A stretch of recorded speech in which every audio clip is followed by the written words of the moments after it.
We are starting to see some light at the end of this long pandemic tunnel. I'm here today with my special guest, Greg Smyth, who we'll learn more about in more detail shortly.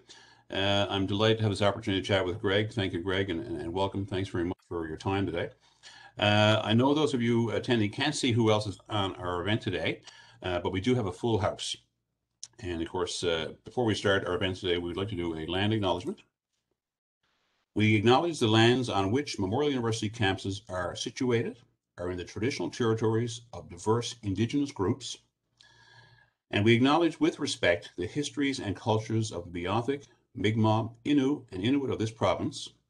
We encourage everyone to reflect on these lands from where you are located and the Indigenous peoples for whom these lands are traditional territory. Today's session is brought to you in collaboration between Memorial University's Student Life and the Office of Alumni Engagement. The Office of Alumni Engagement is focused on offering many ways to connect with Memorial from anywhere in the world. They're working diligently to create opportunities to celebrate, to socialize, to mentor, learn, and advance both your career and improve your life. Memorial has currently over 100,000 alumni globally. You should check out their website at www.mun.ca/alumni to find out more about ways to get involved, from mentoring to meetups to online book clubs, webinars, and so much more. Student Life is a student-centered, learning-focused unit that supports undergraduate and graduate students in reaching their academic and professional goals. It fosters a holistic learning environment that maximizes the potential of each student through innovative learning experiences that empower all students to flourish. Student Life offers a wide range of excellent student services, supports, resources, events, and initiatives, including our Student Support Unit, a Student Wellness and Counseling Center, our Accessibility Services, Financial Support Services, Academic Success Center, Career Services, Programs and Events, and of course, Leadership Development. So thank you very much for joining us today. Just a couple of housekeeping items to go over. We certainly encourage you to ask questions of Greg. If you have questions, please post them in the chat area, and we would really like for your questions to drive today's session, which would be awesome. Again, questions can be posted in the chat or the Q&A. You will not be able to unmute your microphone or your video during today's session. We are streaming live, but there is a reminder, of course, that this will be recorded, and you will receive a follow-up email after the event. So now it's my great pleasure to welcome our special guest today, Mr. Greg Smyth. Greg, thanks again for being here today and talking about the subject of navigating career transitions. Thanks, Dan. Appreciate you inviting me to this session, and excited to share a little bit about my story and hopefully answer any questions that folks have. You can hear me okay, I assume? Yes, perfect, Greg. Thank you very much. Yeah, if you wouldn't mind, Greg, before we start our discussion, if you would give us, some information about your background, your experiences, and your transition and mid-career transition, we'd really appreciate that. Sure. Yeah, so Greg Smyth, I'm originally from St. John's. I graduated from Memorial in 2007 with a degree in mechanical engineering. And I met my wife while I was at Memorial. So Amanda Baker is in the bottom right here, and we have a 3-year-old daughter, Poppy. I'll go through my career in a minute, but we spent about 5 years working in Newfoundland, and then moved to Houston in 2012, and then moved to California. We live just south of San Francisco in 2016. So we've been here for about 5 years. A few of the pictures here. GlobalNL is something I'm quite passionate about. So kind of building a global network of Newfoundlanders, kind of expats that 100,000 people that have graduated from Memorial is a very powerful and competent network that we're trying to, work closely with the university to harness. So a lot of great work there. My initial and what a lot of my focus has been is connecting Newfoundland more directly to Silicon Valley, I think, to get students exposure to the technology industry, as well as kind of helping early stage entrepreneurs as well. The picture on the top right is the team that I led at Tesla, and we'll talk a little bit more about that as we go through maybe the next slide. Just a brief career kind of visual summary. So I worked for Hibernia primarily for the first 4 or 5 years. I was working with ExxonMobil. This shows Canada and Russia, so I kind of did 2 portions of engineering roles. The second one was in Eastern Russia while I was working in Houston, managed an engineering team that was designing The world's, there's always this competition between the two places. Hibernia drilled very long 10-kilometer offshore wells, and this project in Russia drilled slightly longer ones, but there was always a competition who could drill the longest oil wells. So I got to work for both of those teams. I spent some time working on, it was like an external affairs advisor role when I moved to Houston, which was kind of managing the fallout of the BP oil spill that happened around 2012. The last job before I left ExxonMobil, I was, in a simple term, buying oil rigs. I was doing rig contracts for mostly leasing offshore oil rigs. And that was the skill set I actually used to make a transition into Tesla. And I'll talk a little bit more about that in the next slide. So I moved to Tesla in 2016, working in supply chain, which is really, a subset of that is a purchasing organization. So I worked in supply chain there for 4 years. And again, we'll talk a little bit more about that in the next slide. I'm actually going through my second pivot now, I like to call it. The first one was going Tesla to Exxon, but now I've gone on a more entrepreneurial journey. And ironically, a big part of what I'm trying to build YouTube or video content for LinkedIn and YouTube, where I share kind of my story about my career pivot, that first one, as well as share kind of some of the journey that I'm currently on, this more entrepreneurial, independent journey. So part of that is building video content for YouTube, as well as doing some additional kind of startup investing and advising. I've been advising Collab Software for a couple of years, a very exciting company that's based in Newfoundland. And then this is a slide from my career transition course that I've put together that I think is useful for a lot of people to see, because what I put together in a video recently is that I think big change is possible, but it takes time. And so I think it's important to set ambitious goals, but realizing that it may take many, many years to get there. And so this is meant to illustrate that. I was lucky or fortunate to land the initial job at Tesla, but it was really not working on the tech that I wanted to. So I was buying oil rigs before I moved into Tesla, buying big stamping machines, which was still a very complicated, challenging job, but it was not really the core tech I wanted to work on. So from there, I kind of took on incremental responsibility. I went from an individual contributor to managing a small team, and then got to manage a bigger and bigger team in that space. And then about three and a half years into being at the company, I'd kind of built enough of a reputation to be able to step into a much more technology focused role. And so that was managing autopilot hardware, the supply chain for autopilot hardware. It was a smaller team, but the complexity of the scope, at least for me, was much, much higher. So I was managing supply chain for displays, car computers, radars, ultrasonics, and cameras. And so I think that was really the job. I wanted to be working on the core tech or something that differentiated the product. So I really wanted to work on batteries or this core tech, and it took me almost 4 years to get to that point. So that's kind of my brief story, and I guess we can talk through some Q&A, Dan, and then we can take open questions from there. Wonderful. Thank you, Greg. That's quite interesting. Quite the interesting path, I got to say, for sure. I appreciate that. Like I said, we've got over 100 alumni participating today, so I certainly anticipate we'll get some great questions, and I certainly encourage that. Maybe, Greg, we could start off, if you wouldn't mind. I just want to sort of ask you, obviously, you've had lots of diversity in your career so far as a young person, but in terms of, the skills you've developed, as a student, completing a program here at Memorial, your engineering degree, and your work in the oil and gas field as an engineer and in the tech sector with Tesla, and your work as an entrepreneur in your GlobalNL initiative. Can you tell me about some of the skills that you have, developed and enhanced, and how you've been able to transition, when you do the transition from your career pivot, how you've used a lot of those skills to sort of help you with the new initiatives that you've taken on? That's a good question. I think I call myself a mechanical engineer, which I am, but I think really I don't use much of my engineering skill set anymore. Like in the traditional design sense, like I probably have never designed. Well, maybe early in my career I did some design work, but largely have not done detailed design in a long time.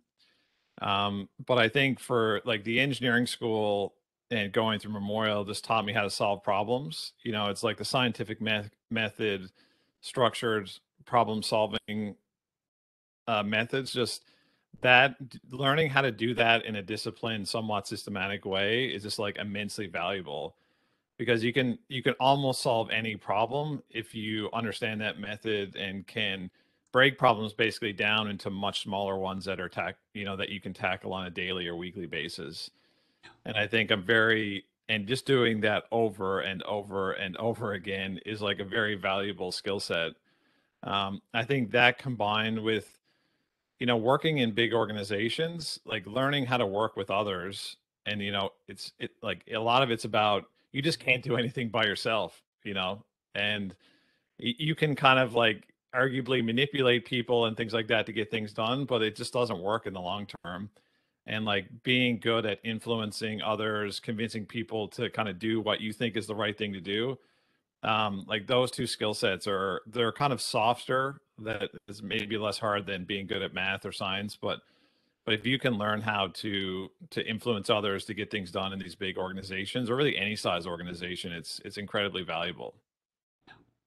Wonderful. Yeah, for sure. As you said, problem solving skills, I'm sure analytical skills as an engineer, and Yeah. communication skills. I'm sure all these things are really valuable as you move forward, And I think it's important for people to recognize their skills, I guess, and how they can transfer those and bring them to other areas as well.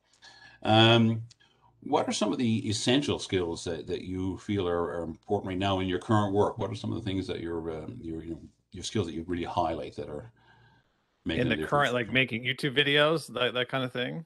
Yeah, Yeah. Oh my goodness. I think I'm quite overwhelmed. It sounds so simple, like making videos for the internet. It sounds almost ridiculously simple, but it, really what I've learned is that like making YouTube videos is about writing, and writing is thinking. And so like I think that is and writing is really helps you clarify how well you think. And there's a lot of post production, like how the lighting looks, how your camera is set up and all these things, but ultimately people watch your videos or consumer content because they are interested in the ideas you're producing. sure. And I think I've always told myself I'm a bad writer. I think a lot of engineers probably do, but I think it's a real skill set, and it's something, I think it's a skill that I've never probably properly fostered and practiced, and that it has this artistic side to it. But I think what I'm learning is that most writers have systems, tools, and rules that help them, foster the creativity. And so I think for me, that's what I'm most excited about, and also most frustrated by, that it's like, making YouTube videos is largely a writing, it's like a thinking and writing exercise. A lot of the other things are sort of window dressing on the writing and the ideas. And Yeah, so I think I'm getting better, but have much, much more to learn about how to be a better writer. yeah. So when you're producing these videos, do you sort of do a storyboard as such and lay it out and how you're going to put the content together? Yeah, I mean, it's all scripted. I actually bought a Yeah. teleprompter recently, and Okay. you realize that some of the videos, like the great videos, they may look kind of rough form on YouTube and these things, but they're actually like quite well planned out. Most of them are scripted and well thought out. Um, and again, like that's the process I'm trying to learn, develop, and improve. Wonderful. Yeah. Cool. Greg, in terms of the transition, like I said, really a nice move. Of course, you're going from the oil and gas sector to the tech sector, and of course now as an entrepreneur and a person doing training and that sort of thing. What were some of the, I guess, challenges or concerns you had? And of course, you moved to California from St. John's and all these things. What were some of the things that you thought about as you were going through these transitions? What were some of the questions you asked yourself and so forth? I think one obvious one is like, am I smart enough? Right, which sounds maybe a bit blunt or insecure, but I think imposter syndrome is a real thing. And I think, and I don't think it's unique to Newfoundland or Memorial or anything like that. I think it's very common to go into these, what seems like very intimidating environments. I remember, I mean, going from university into working in your first job is like a big transition. Going to work for ExxonMobil, which was like the biggest company in the world at the time, was like major imposter syndrome and challenge. And getting over that hump, And then I remember distinctly moving from St. John's to Houston for the first time, working in kind of headquarters with all these like Americans that went to fancy universities, these kind of things. And then and that it's like the repeated imposter syndrome of like then going from Houston to California to work in Silicon Valley, and people went to Stanford and Harvard and all these kind of, even Ivy League schools. And I think I just realized that I was smart enough. Sure. It feels like it's taking me a really long time to gain the confidence that my education at Memorial was in honesty good enough, like, because I was kind of insecure about that and whether I was smart enough to compete with the individuals from these other institutions or these companies. And I think there's some underdog mentality that's helpful. It kind of keeps you humble and really striving to improve, to learn, to always be trying to improve. Because I think if the world is kind of moving so fast, especially in these highly competitive companies, and so if you're standing still, you might kind of get run over. But that was a big challenge for me, and I think my wife. Um, but again, I'll give you the specifics of it. I made a video about the binder I made when I left ExxonMobil to move to Tesla, and it's like a 2-inch binder. And we just spent, I don't know if it's hundreds of hours, but weeks and many months preparing for interviews. And it was putting a pen to paper to summarize our experience, and I summarized it, probably 100 different situations where I could, the most important experience I had. And then I probably did that 4 or 5 times to strip out and translate that experience but that there was a lot of work involved in doing that. So maybe it's like the underdog in me that wanted to make sure I was overly prepared for those interviews, but ultimately it set me up to be successful once I did get inside the company and able to get interviews and things like that. Wonderful. Yeah, and it's interesting, we, as I mentioned earlier at the top of the introduction of the session here, we've got 100,000 amazing alumni out there, and over 100 today tuned in, and lots of great success stories. And of course, Memorial, in my opinion, is a world-class university, and it's obvious that it's having a great impact on graduates and alumni like yourself who are doing great things, and I'm sure a lot of that reflects back to your educational, start here at Memorial. So, no, Yeah, and I that's think wonderful. just to Yeah. touch on what we're trying to do with GlobalNL too, I think those stories are, for instance, like there was a lot of success stories in the oil and gas industry, right? So like for me to rise in the ranks, we'll say in an oil and gas company, there was just like a lot of Newfoundlanders that have been very successful in that space. Yeah. And I think for GlobalNL, we're trying to share more stories just outside, not that there's anything wrong with being successful in the oil and gas industry, but that there's just like many paths to follow. And that there's like many Newfoundlanders or Memorial graduates that have done exceptional things. Some like big famous ones, but other like very small but nuanced and very impressive accomplishments. And through our podcast and these kind of profiles, we started to share more of those stories because I think there's kind of a quote that you can't be what you can't see, and I think Interesting. that's largely true. Like I felt like that coming to California, like we had one or two friends here, and like that connection just made such a difference to know it kind of humanized it, realized that I was Yeah. smart enough, or likely if I kind of worked hard enough, I could figure it out. Yeah, for sure. And it's interesting, I've worked in the Career Center here over the years and taught here at the university, and I'm always amazed at the talent that we have here. Yeah. And of course, you're a great example of a success story. And it's just amazing when I see, hear these stories, like you said. I mean, I just wish we could capture stories from every alumni out there, all 100,000, because, it's mind-boggling how amazing our graduates are and our alumni, so. And they're doing such great things. So, I've met so many over the years through different events, and I'm like, wow, this is awesome. Makes me very proud. Yeah.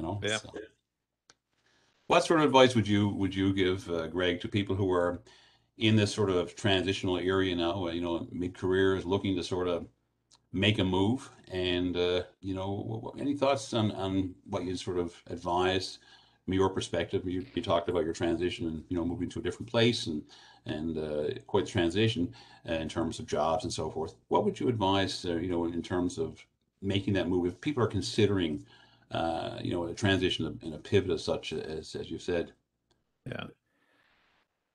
Um, I think the most important thing is to not give up. To be ambitious but patient, um, and to realize it's going to take time. And I think what I've seen, I've had probably hundreds of people reach out to me through LinkedIn and say, I work in oil and gas. I want to work for Tesla or something version of that story. And just a lot of people either just kind of they often just get stuck at the start line, Yeah. you know? And I think I try and encourage people that it's very likely that they can be successful in pivoting and they don't have to move to California. Do you know what I Right. mean? Like my story is one, but there's just like many people in Calgary, in Newfoundland, in Houston, and all kinds of centers that, and I think COVID is also kind of like push people to rethink what they want their careers to be.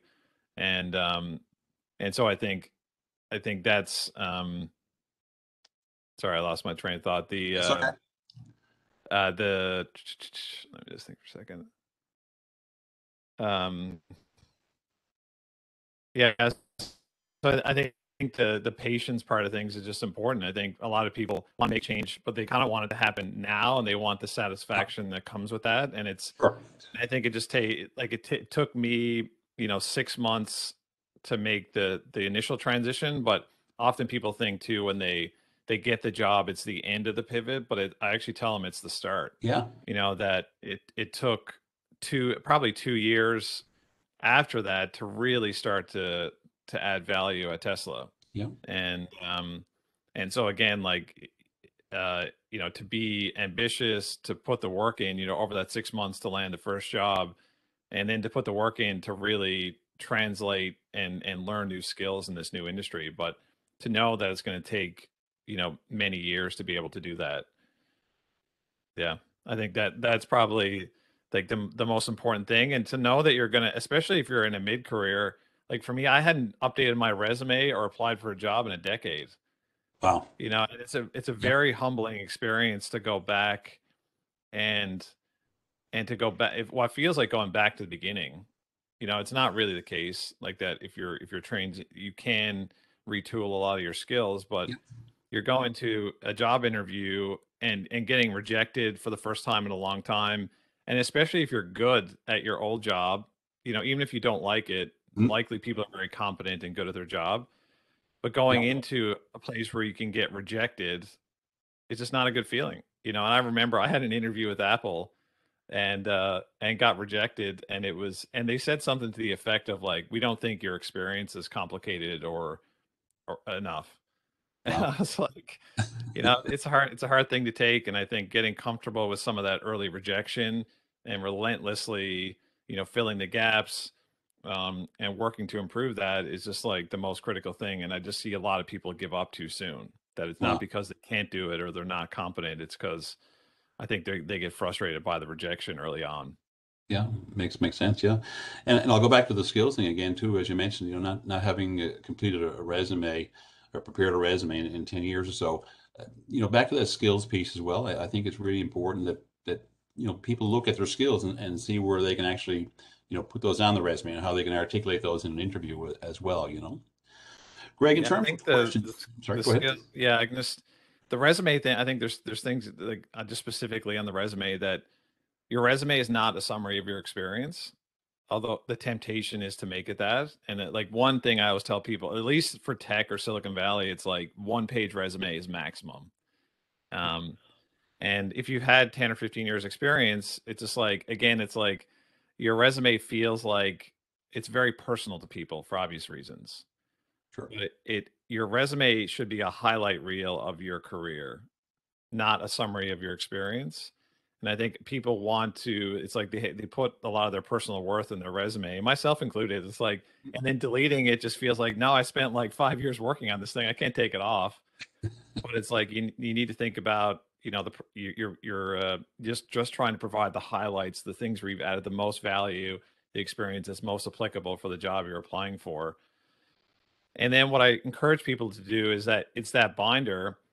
I had, the 100 experience, like most important experiences behind that to back it up. Right. And you can use those experiences in your interviews to communicate the value you can bring, but don't try and fit your whole experience set onto your resume because it likely will cause like basically more rejection early on, because there's just like there's just too much information, and it won't be clear what your skills are. Great advice, Greg. I know that here in the Career Center over the years, we certainly, suggest that individuals highlight their qualifications for sure, and that's really, a nice section at the start of the resume, and a lot of that information is on our website under career development as well in terms of resources. In terms of individuals looking to make that shift, whether it's they have to because of a downturn in an industry or the economy or other reasons, what questions should somebody ask themselves in that that thought of making that mid-career shift? What kind of questions should a person think about and ask themselves? That's a hard question. I think at a very basic level, and I'm actually doing some career coaching now, just asking yourself the question what you want and why. Okay. Um, and I have people go through that exercise. It sounds like overly simplistic. If you put a pen to paper, you might be surprised what falls out of that exercise. Yeah. And the thing my wife and I did is that we, in a very rough form, it's in one of my videos early on. I think it was why I decided to leave the oil industry one, if people want to look it up.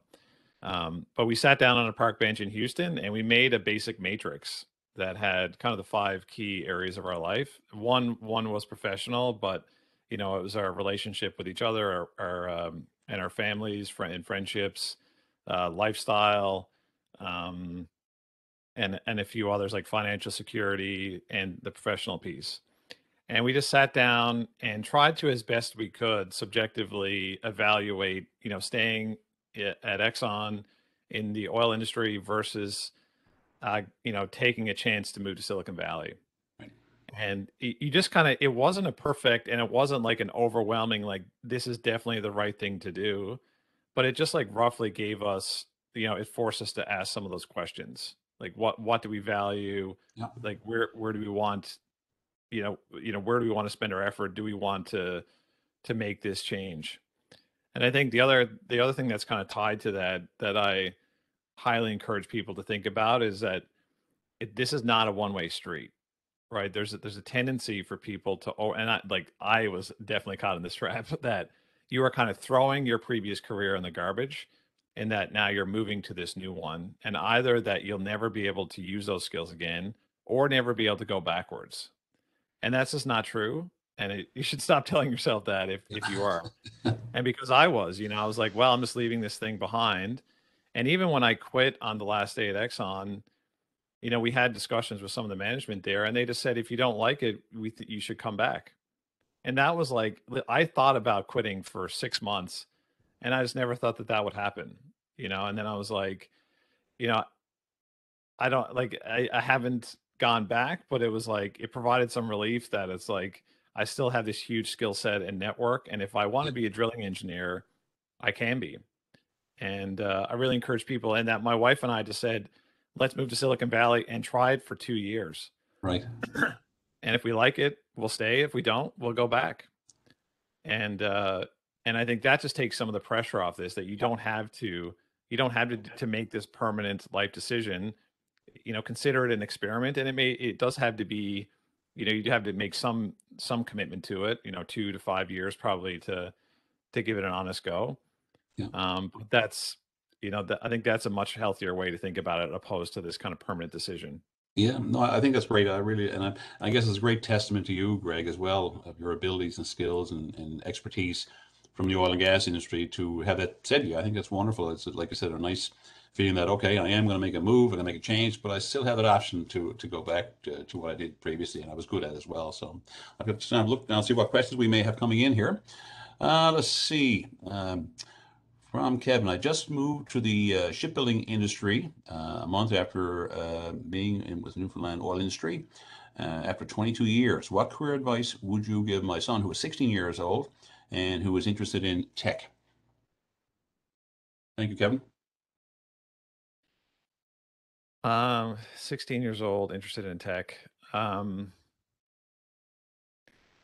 think just to get exposure to it, figure out ways to get exposure to the tech is just like this big thing. And um, there's a lot, you know, software development is kind of feels like the core of what tech is, but there's a lot of necessary skill sets within it. So I would try and experiment with like some of those different avenues. Like if it's coding, you know, I do think like learning how to code. I don't know how to code, but it's a very valuable skill set that will likely serve you know, young people quite well.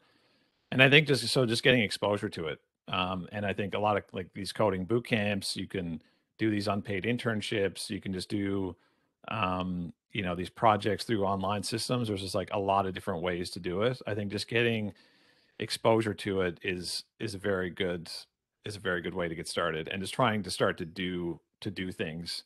Like the experience that I have, like he's a little bit younger than university age, but you know, I didn't do a lot of the student design projects that well, I didn't do them in university. I did the ones that were part of the program, but you know, the Hyperloop program and Baja ones, that is an incredible way to get exposure to building things, to experimenting with technology. And I'd really encourage people to get involved with those. You just learn so much from doing, you know, like a lot of the stuff we do in school is like theoretical, but you know, doing those student projects, I think I've seen the results that are just immensely valuable for people. And I think high school, you know, even science fairs, I think like taking those things very seriously or getting involved in those programs is a great way to get exposure to it. Wonderful. No, great advice for sure. Can you tell us a little bit more about some of the training that you do in your interest in that business area as well? Some of the things that you do in terms of the corporate side of things. Are they on a larger scale? Do you do sort of you know, large corporate training sessions? Or are they more individual?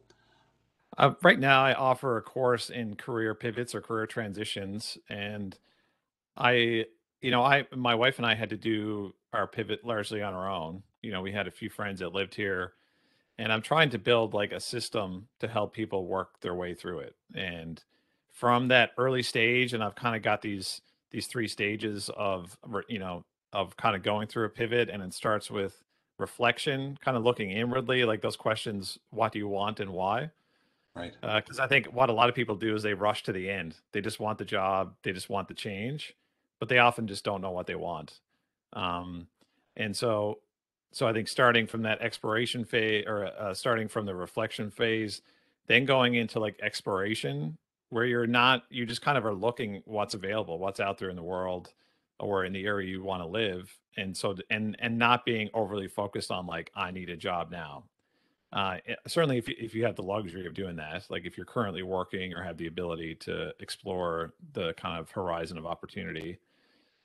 And then the last one is focus. You do have to pick a horse and ride it. And so, like the last one is like, you know, for me, it was like I found one job title. You know, you don't want to apply for like one company, but you do have to kind of figure out where your skill set is, where likely you will fit, and then get hyper focused about how which job titles you apply to and which people you know, networking is important, but you can't network with everybody. And Right. so you need to narrow in on a really small subset of people to network with. Interesting for sure. Can you tell us a bit more about the global NL and how that's sort of shaping up and so forth in terms of the uptake and interest?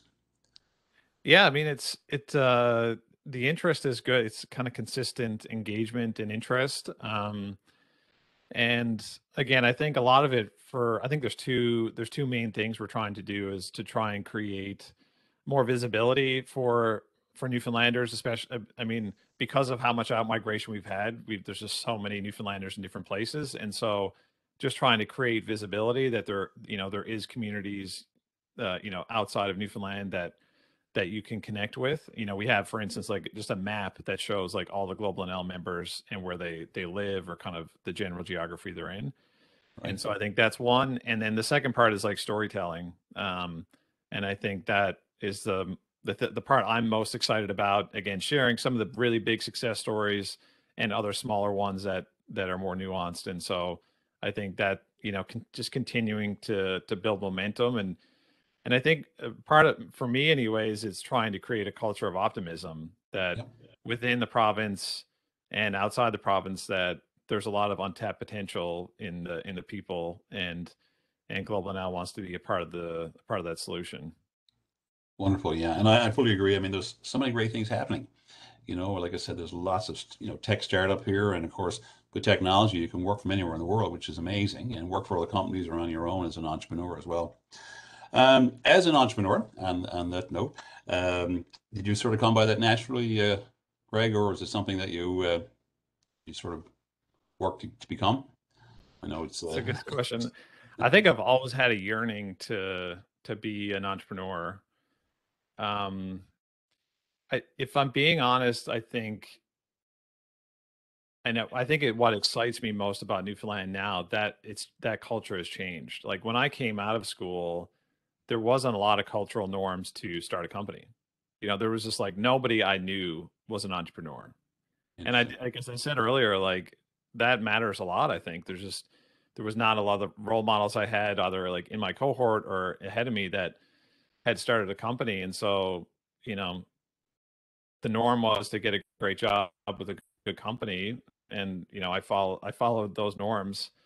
I think I always had the interest to do it. And I think part of it's maybe moving to the US. There's like much more entrepreneurial drive and spirit. And I slowly got exposure to that, especially in Silicon Valley. It's kind of, very rich here. Not rich in the well stand, so but entrepreneurship is just like very much part of the culture. But I think what makes me optimistic in Newfoundland is just like with the MCE and the Genesis Center, these kind of places that there is norms and the excitement to start companies, that it's possible, that there's, companies like Verafin that have exited, and other, companies like Misa and Colab that are getting to critical mass. I think just creates very important role models for future entrepreneurs like me or like others. Yeah, for sure. And as you mentioned, here at Mon, lots of great things are happening in terms of Genesis, obviously, in helping great organizations to get off the ground and so forth. And the MCE, of course, and I developed the Entrepreneurship Training program here back in 2012. A series of seminars from professionals like yourself to talk about how to, start a business, some of the things to be aware of and so forth. And as you mentioned, the level of excitement is really, really high on this stuff because people look at the opportunity. There may be an opportunity to start a business. It might be an area of interest, or it could be from their professional background or their academic background. So, yeah, I'm really happy to see that, and it's encouraging for sure. Another question. Well, I think Sorry. the traditional part, like Newfoundland's always struggle with the remoteness of it, and I think technology does offer a unique advantage that Newfoundland's never had before, that you don't need to put software or even hardware on a truck and ship it to the mainland. And so there's a unique opportunity that Newfoundland has never had before, that I think is just starting to take hold. So I think like the other part of that I think I'll just put a point on is that Newfoundland will get almost free access to global markets. You can ship your software for free to the entire world, but you're also competing on a global stage, and that Newfoundland entrepreneurs are competing with the entrepreneurs in Silicon Valley and in China and things like that, and they need to have the same competitive spirit, that they're competing in that very hyper competitive global market for talent and capital. And I think they can compete, but it's like that it needs to be part of the mentality that they're highly competitive. There's a big market opportunity, but a highly competitive space as well. Excellent. There is a few questions in the chat here if we want to touch on those. Yeah, please do. Yeah. So Andrea, Dan touched on this, but how do you know when it's time to make a big move, like leaving a career, or do you take the leap and work towards getting the next move? Would you recommend getting another job career before you quit your current job? I think that's like a great question. Like, when are you ready? The hard thing is you're never going to feel like you're ready. I know that. I think like I quit my job without a job, and I don't really encourage people to do that. Because it's like there's a lot of change. There's a lot of change happening, and like the other thing to keep in mind is like how many pivots are you going through at once? And so like, moving cities is its own pivot. Even if moving from St. John's to Houston, working at Exxon was like its own, pivot in a way. And so if you're changing cities, changing job functions, changing these, changing companies, like all these things, are probably 5 or 6 different pivots you can do. I would consider not doing too many at once, like kind of doing maybe like one or two. And so I think that, that's like a reasonable place to start. And so, yeah, so I think that's like the first part of that question. Would you recommend getting another job before quitting your current one? Yeah, I think in this answer that, which do you think hiring managers value more? The hiring manager question's hard. I think you should do, let me just think about this for a second. Like, I think, like, to give you an example, I think for me, like entrepreneurship, and maybe this is not what everyone wants to do, but GlobalNL for me was actually a way to practice entrepreneurship before I went on my own, and it was a mission that was like very important to me and still is, but it was like a vehicle for me to practice it and see, like, do I like this? Do I like starting something from scratch, from building it, putting a lot of sweat equity into it, convincing other people to be a part of it. So I think I did that for 3 years before starting my own company. And I think those kind of doing those experiments, like Tim Ferriss, a guy I follow a lot, just talks about that, you know, try and experiment with things before you make a huge change, right? And to maybe, so if you want to be a developer and have this dream of being a software developer, maybe do a 6-week boot camp and just see if you like it, and I think, and then incrementally, experimenting with it and making change. I think, just quitting your job on a Friday and being like, screw this, I'm going to try something different, is probably not the best approach. But trying to, do an experiment in the evenings and weekends with your spare time, or even just trying to find a job that is, what I encourage people to do is don't try and find your dream job, but try and find something in kind of close proximity to the job that you want. Yeah, so some version of that. The first one we didn't touch on here. What would you suggest to an international student coming to MUN to making themselves ahead of their studies and their career? Studying safety risk. Make themselves ahead of their studies. I think I would just try and get involved with anything that you find interesting. Like, this sounds like a very general thing, but again, maybe a few like examples for me. Like, again, I wanted to start my own company and to be a startup advisor, and I just did it. I just did it, on my, I volunteered basically with Collab Software for years, just like trying to help them connect to Silicon Valley, do whatever it took to help them. I was trying to help the student design projects at the university was how I got connected to them. And I think just trying to get involved in any fashion, not in anything, but just like in things that you're like immensely interested in, and just putting a lot, like as a student, like you have, maybe not a lot of expertise, but you have energy, time, and like a lot of people need and want that. I have, there's a guy helping me make YouTube videos. He works full time, but he just reached out to me, or we had a relationship before, and he just said, I'd love to, I'm trained in film editing. I'm currently doing something else in my current job. And I'd love to do this basically for free. And it's, it's something that I'm not making income from right now. And it's like, it's a real mutual benefit where, he's getting to help me certainly build content, build more content, do it faster. And he's getting to like exercise that muscle of content creation, of doing those things. And, I think doing those kind of permissionless apprenticeships or volunteering, unpaid internships, putting yourself out there, there's a lot of value. It may not pay off in the short term, but it will pay off over years. I really think that's true. Wonderful. I'm going to ask Chris to pop in. Chris Hounsel is our host. I think Chris has a couple of questions there as well. Chris, if you were able to join us. Yep, I am here. Thank you. Just a couple of questions that were in the chat window. One was from, I believe, Susan. She says, for STEM jobs within an academic institution, often advancing in your career means moving from more technical, hands-on work to more oversight managerial roles. Unfortunately, there doesn't always seem you can do both. Any advice or thoughts on how to navigate that? Was it quite like was it specific to like kind of universities structures or like companies? Well, it says Yes. within an Academic academic institution, so I would say university. university systems. I don't have. I be honest. I just don't have experience working in those kind of institutions. Um, Well, I guess think and about it in the sense of, an engineer. When you first started out, you were probably more technical yeah, based, but as you advance in some of those roles, you move into managerial, and you sort of lose touch with that technical side. So, yeah. I do you think have any it's a advice from fair. that perspective? It's a fair question.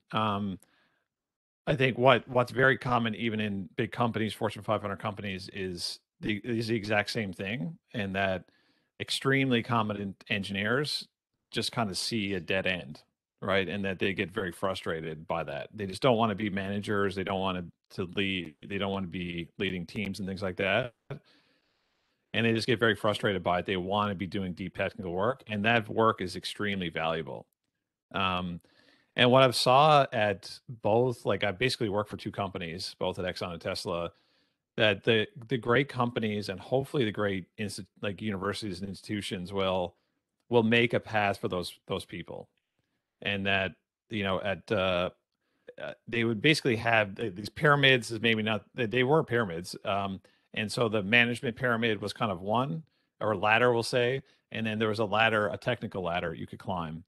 Um, I think the technical ladder was much harder to climb because there's kind of like inherently more management opportunity the way the company's structured. But there was still a path to become like a principal engineer, I think they were called, or like these senior staff engineers, and uh, and they were immensely valuable. And I think um, hopefully the university systems just have that kind of structure that they encourage people to do that and value them. Yeah, I don't know if I have. I think maybe the other thing I would say is that it goes back to maybe the original point I made. Even if you're an exceptional engineer and have like exceptional technical abilities and analytical skills, you have to be able to influence other people. It's just you cannot get that much done if you don't know how to influence other people. And that might be your ability, like largely it's your ability to communicate and work with others. And so even if you're not managing people, you need to learn how to to communicate your ideas. And it's like you might, and I've worked with a lot of exceptional engineers that struggle with that. And I think they see it as window dressing, but it's not, it's not. It's a very valuable skill set, and becoming a better communicator is like I would guarantee you will serve you even if you're not in a traditional management role. And because I've seen it, I've seen those the principal engineers that were extremely high in the organization, they were doing the deep analytical research and things like that, but they were also responsible for, like at Exxon anyways, they taught all the training courses, right? So they taught all the young drilling engineers how to do their jobs. And so they could be exceptional, technical people that understood the research, but they had to be able to teach it to someone that didn't know anything, and so it's like, can you navigate that level of complexity from like very deep analytical high level, or vice versa, like, and be able to pull up from that and explain it to senior management or to a brand new hire. And like that skill set of being able to communicate on those two different levels is immensely valuable. And I think regardless if you want to be a manager, an executive, or a leader in an institution, then I really encourage you to work on that skill set. Nope, great answer. The other one, and it's very similar to another one that just came in there, is these two individuals are asking basically, how do you translate your experience from one industry to another on your resume, or in an interview? And the other person is very similar to that, but they're looking to, again, how do you assess your skill set so that it does transfer? And I know we've touched on bits and pieces of this throughout, Yep. but it's a relevant Yeah. question. It's probably a great Oh, way yeah. to clue up today too. Yeah. I think translating, I think I would do it in two steps. First is summarizing, and like it's part of the resume exercise, but it's those the first thing, like a lot of the oil companies use this STAR method, which is situation, task, action, result. And so you write down your experience in that structure, and like that works. It works in Silicon Valley. It works everywhere because it forces you into providing broad context, what you did specifically. The A is the action, what you did, and R is the result. And people always skip the result in an interview. And so it's like, write down 100 situations that go through that method. And so like that's step one, which sounds like a lot of work, but if you just do it 5 times, you can just continue to duplicate it. And then you need to sit down again and read it and try and think about what language is in there that is not what someone that is not familiar with the oil and gas industry or whatever industry you're in would understand. And honestly, doing those discussions with someone that just knows nothing about engineering or anything is a really helpful way to do it. And so if you have a spouse that is like just not in your field of expertise, just sit down and explain to them in like 30 seconds of what that situation is and do they understand it. And if the answer is no, then the person interviewing you probably won't either. And you just That's excellent advice, Greg. I know even you with just need to do that over and over and over again. It's not super fun, but that's the way to do it. I think the other thing that someone told me when I came to work in tech or Silicon Valley was that most people think of a gas station or a pump jack in West Texas, and not in like a demeaning way. They just like don't have the exposure. So like part of your job was to kind of like educate them on the level. It was like that Apple interview. It was like educate them on the complexity of the scope, the job that you've done. And I actually had what I called maybe a visual resume or a portfolio, I called it, but it was just pictures of what I did for a job. And, some of it I showed earlier, but it was just like, again, like someone pictures a gas station when they think of ExxonMobil. They might, if they're in the tech, like if there's a tech company in Newfoundland, it's a little bit different, but they might not know what the Hibernia platform looks like and the level of complexity to build something like that and operate it. But again, it's your kind of job to be able to communicate that complexity to them. The STAR technique is really valuable. Thanks very much for bringing that up. I mean, on the career development website, there is a full listing of that sort of thing. And again, you make a great point too. In an interview, and you're asked those behavioral questions. Tell us about a time that you were part of a team, and as opposed to just saying, "Oh, teamwork is great," you actually give a scenario. Like I said, situation, task, action, results. It can certainly help to articulate the skills you have and how you've used those.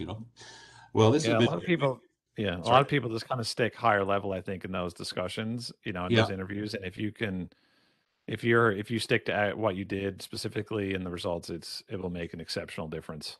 For sure. And you make a great point too, Greg, about being able to, share that with somebody who may not be familiar with the industry. And if it makes sense and it seems very clear and so forth, it's a big value. Well, this has been fabulous. I really appreciate your time once again. We have about, I think, 4 minutes left, and we certainly welcome any more questions in the chat area. And we would appreciate any more questions if you want to add a few. And if not, Greg, just while we're waiting for a few more questions to come in, what would you give as a few takeaways from this great session today? And again, lots of great dialogue and lots of great questions and great answers. Thank you. What are a couple of takeaways you'd give to our listening audience regarding that transition? One of the things I really like that you mentioned earlier is that it's not just the one pivot, it's not just the job, but it's changing places and a lot of factors. But what are some piece of advice you'd like to leave our audience with today on the career transition? I think this message, like when I told my family and friends and coworkers that I wanted to work for Tesla, and I think there was some just like concern that it's like, what are you betting on this company that might not work out or on tech? And I think, and which is a reasonable question, right?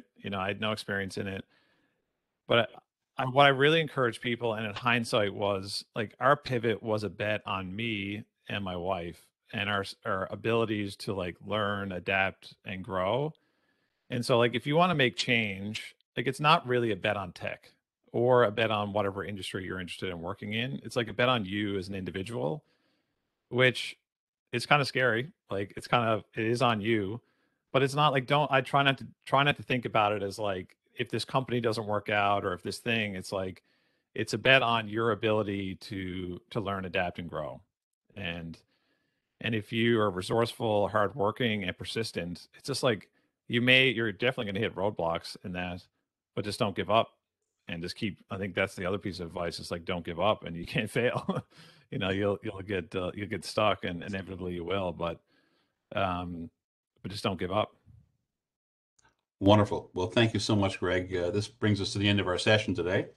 And I want to say thank you to you very, very much for taking the time out today and sharing your expertise. And thanks to Chris Hounds, our host, as well. And we really appreciate your time. This has been quite valuable. And for our listening audience, as I mentioned earlier, this session will be recorded, and you'll certainly receive a notification in your inbox as well. So we'd also have a number of great events that are coming up as well, and other MUN alum days. And please check those out on our website. And I believe Chris has got a slide that he'll put up there as well. So in closing, I just want to say thank you once again to Greg. It's been a great, great opportunity, and really nice to get to meet you and to learn from you as well. I want to thank you very much to our audience, 100 plus alumni today, taking time out to speak with us and hear Greg's comments. And thank you to our two departments, Student Life, and of course our colleagues at Alumni Development Office as well, for making this webinar possible. So I hope everybody has a great day. Enjoy the rest of your day, and take care, and thank you. Thanks, Dan. I think if anyone has additional questions, you can reach out to me on LinkedIn. It's probably the best way to find my content, or if you have any additional follow-up questions, happy to talk through there. So thanks again, Dan and Chris, for organizing this, and Andrea for inviting me. Thank you. Thank you, Andrew. Thank you very much, Greg. All right. Thanks. Have a good day.